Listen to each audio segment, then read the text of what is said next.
Hey guys, quick video for you today on training yourself to have some robust systems. I've got nephew Canaan out here, and we're going to talk about developing a good draw stroke, refining the presentation of the pistol to the target, and then safely reholstering. Very basic stuff, but what I've found in years and literally thousands of hours of training with some of the best in the world is those that are the best in the world do the very basic stuff very well. So we're going to get right into it.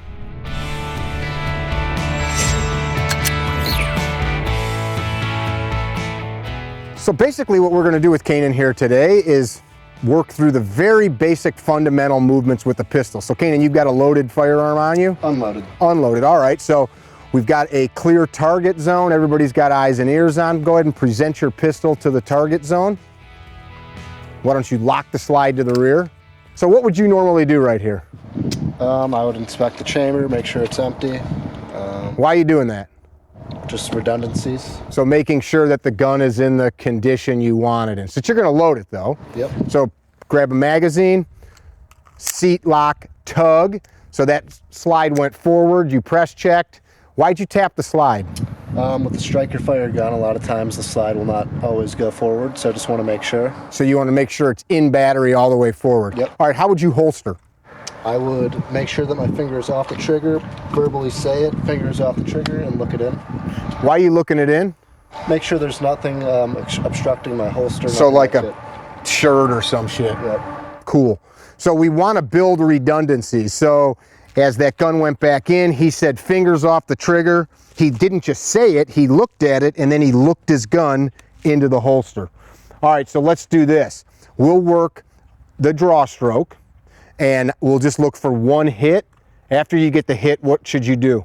Get another sight picture. Cool. So here's the drill, guys. I'm gonna tell him draw, present the pistol, get one hit, and then we'll get a follow-up sight picture, and then you safely recover to the holster. Okay. Ready? Yep.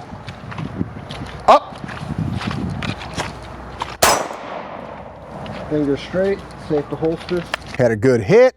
Basically what we're looking for, as Canaan presents that pistol, you're moving off the butt cheek area. That's where he likes to draw from. How are you clearing your garment? So show the guys how you're doing. I kind of use my thumb and I trace that over and down. So he's using this method where the thumb comes up, like he's doing the thumbs up, comes up, traces across his body like an L, up, over, and right onto the gun. Up, over, onto the gun. And that whole time you're touching your skin? Yep. So the reason we're doing that is if our hand is out in space, we're not getting something repeatable. Up, over, onto the gun. Show them a few times. One more time, please. And he's punching right into that master grip. For me, in this position, I could do one-handed. So same thing, I'm gonna come up under the shirt, come straight up, and I'm gonna punch straight down onto the gun. Or two-handed, I'm gonna retrieve the clothing all the way to the bottom. So if I had a couple layers on, like this hoodie zippered up, I'm still going all the way to the bottom layer, pulling straight up onto my sternum. Probably sounds loud in the microphone, and going to the gun. What we're driving at here, guys, is we're just giving you some really finite stuff that you can hone in on so that we get a repeatable draw stroke. So let's work a few draw strokes now. When you go to the gun, we're gonna get that master grip. That master grip is how we interface with the pistol, high and tight. We've got tons of videos on that, so go to those if you need to. So let's see a draw stroke, Canaan, don't shoot. Nice. Recover. Fingers straight, safe to holster. One of the things that I would point out here, why are you doing a one-hand draw stroke? I might not have my other hand, so. All right. And to be honest, for me, it's something that just seems more natural than two-handed, so. Cool. There's a reason, and that's his reason. That works for me. As that gun comes out and he joins his hands, when are you picking your sights up, Canaan, as that gun goes out in front of you? And it's not, it's contextual. It's kind of about, I would say if I had to narrow it down, about halfway when I'm getting from compressed ready out. All right, so we've got the C-zone piece of steel out there. Nice smooth draw stroke, What we're looking for is no wasted movement, in which you're doing a great job of. You're getting to the gun's coming up, you're driving straight to the target. Get your subsequent sight picture, which is just a fancy way of saying follow through. Don't shoot and drag the gun in. So this is a good training point for you as you're working these super simple drills. And then on you, safely holster. I'm gonna kind of see when that gun comes into your line of sight. Okay. On you. Fingers straight, safe to holster. First thing, when you got the follow-up, was your finger still on the trigger? Were you ready to shoot? Do you remember? I couldn't say for certain. I think you jerked your finger right off the trigger. So, teaching point, this is why it's fun to have somebody with you.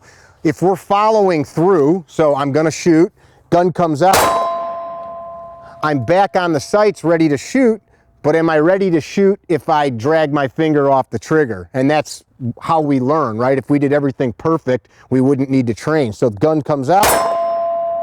As you can see, I'm ready to shoot again. Context matters. If you decide you're only firing one round, take your finger off the trigger if you need to. But in this exercise, we are ready to shoot again if the target needs to be shot again. So let's try that again. I'm gonna pay attention to what you're doing and we'll see if we got anything else to tweak. On you. So there we just illustrated, we're busting my nephew's nuts, but he's ingrained, apparently, ripping his finger off the trigger. This video is kind of morphing as we're going, but I dig it. If I tap your shoulder after the first shot, it means you got to shoot again. Okay. And which means this should force you to have your finger ready to go. Yeah, so I'm gonna come behind you. So one, and if you don't get a tap within 5 seconds, recover to the holster. Okay. On you. Did you come off the trigger? I did not that time. All right, let's try it again. Finger straight. So if you get a tap, until I say go back to the holster. On you.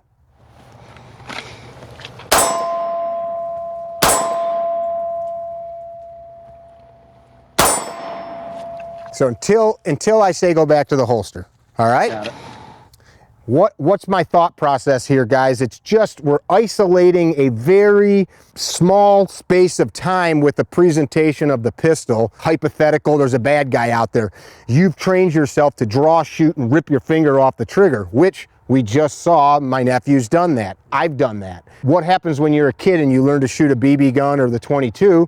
Dad or grandpa or mom, whoever taught you, they said, don't put your finger on the trigger till you're ready to shoot, which is a very good, safe thing to do.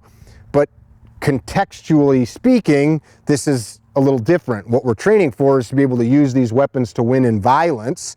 So we need to be able to think through what's happening out there. And that means I'm directing my sights to whatever might need a hole in it. In this case, a bad guy or bad guys. And you may argue watching this, it doesn't matter if your finger's on or off the trigger. This isn't about whether your finger's on or off the trigger. It's about whether you're conscious of what you're actually doing. Because the first couple times you thought you were ready to shoot. Yeah, didn't you? I felt the muscle memory kind of kick in. All right, so let's try it again. Up.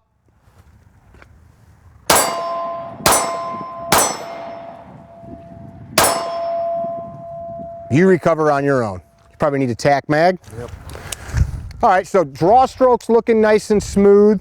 Constantly we are asked, what should I train? What should I train? What should I train? For a concealed carry person, in the broad depth of all of the material that's out there, at the end of the day, it comes down to getting that gun up if you need the gun. We could talk about de-escalation and avoidance and distance. That's not what we're talking about. With the gun itself, it comes down to you being able to get the gun up quickly, get hits. We're not getting misses at 10 yards. That's a good thing. And then be able to think about what you're doing. Back to that draw stroke. What I'm looking for is that, and you're doing a great job, we don't want to see that gun lingering in space for any reason. Once that gun comes out and he joins his hands together, we kind of make a karate chop where our index finger of our support hand contacts the trigger guard and we roll forward. There's different guys that come up with different ways of describing this. It's been around for 50 years of IPSC shooting. Touch and roll forward. I'm just showing you with this left hand because that's the side Drew's on with the camera. Touch and roll forward, and we are getting into this good two-hand grip. We've got videos on that, but from a training standpoint, we want to make sure that we're training it the right way. Give me 2 hits now. We'll make sure that you're getting good recoil control.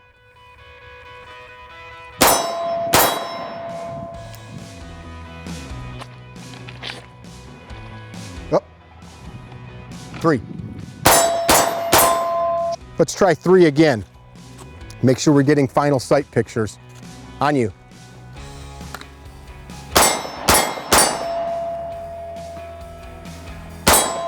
Good.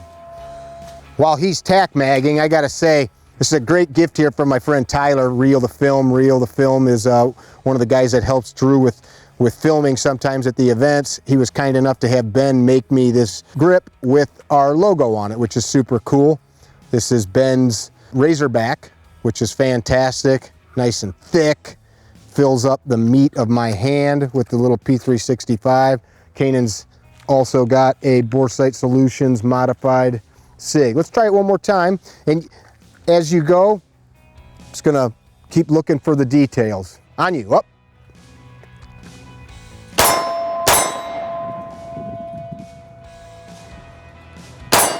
Good. So for you guys watching the video, you're like, all right, what do we really get to take away from this? If you're watching Canaan's movements, and he's been training for what, 3-4 years now with a pistol? Like 2. 2? Okay, 2. Yeah. Couple years. This stuff's not hard, but I think oftentimes we try to make it hard. Like, hey, let's run around and do all these crazy things. In reality, it's, can I get connected to the gun? Can I get it out of the holster and indexed towards the target and then get a hit while it's pointed there? And then repeat that. And then these little things like ripping my finger off the trigger when maybe I shouldn't be, am I conscious of it? So maybe the broad theme of this video isn't what to train, but how to train. And having somebody with you just to watch is important because, as we just saw, sometimes we think we're doing something and we're not, or vice versa.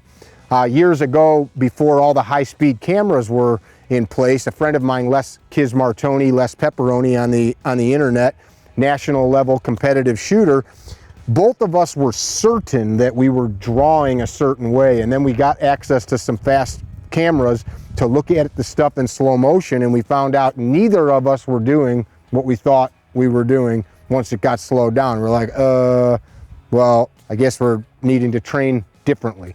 So, takeaway. Be mindful of what you're doing on the range. Have a plan. We're working some really isolated stuff here. Isolated stuff, draw stroke, how we manipulate the gun, how we holster the gun, how we think about what's happening with the training. Are you getting hits or are you just spraying the berm? If you're shooting paper, make sure that you're dressing that paper down with pasters, because if you can't see where your bullets are going, you're just wasting your time. Mickey with CarryTrainer.com, nephew Canaan here, Big Drew behind the cameras. Don't be dickheads, tell somebody you love them. If you enjoy this channel and the stuff that we put out, I hope you subscribe, like, comment, whatever. Don't be dickheads. See you guys at the training range.